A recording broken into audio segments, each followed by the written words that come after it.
Alin nga ba ang mas magandang gamitin sa paggawa ng slab? Steel deck o phenolic board? Kung pareho namang matibay, bakit nga ba may mga engineer na gusto ang isa kaysa sa kabila? Tara, pag-usapan natin yan. Unahin natin ang steel deck. Ito yung corrugated na bakal na nagsisilbing permanent formwork sa slab. Ang kagandahan dito, mas mabilis ang construction kasi hindi mo na kailangang magforma at magbaklas pa. Mas matipid sa labor at oras, kaya ideal ito sa mga high-rise at commercial buildings. At dahil bakal siya, nagiging karagdagang reinforcement din ng slab at dagdag tibay. Pero syempre, may downside din yan. Mataas ang initial cost at kapag mali ang handling o manipis ang gauge, pwede itong mag-deform o kalawangin pagtagal ng panahon. Kaya dapat tama ang specification at may proper coating laban sa corrosion. Ngayon, punta naman tayo sa phenolic formwork o plywood form. Ito naman yung traditional method.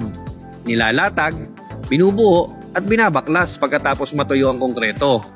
Ang maganda dito, mas murang initial materials, madaling ikat at i-adjust kahit anong shape ng slab o beam, at maganda rin ang surface finish pagkatapos baklasin at maaari mo pang gamitin sa mga susunod na buhos.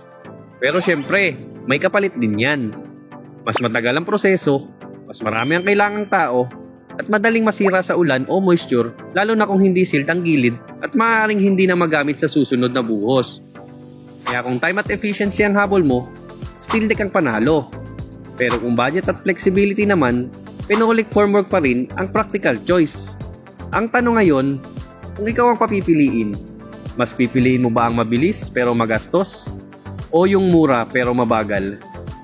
Comment mo nga sa baba kung alin sa tingin mo ang mas sulit gamitin sa proyekto. Shoutout nga pala kay Engineer Kervin Hobson, ang isa sa mga pinaka-loyal kong classmates sa SLSU Lokban, Quezon. Yun lang, bye!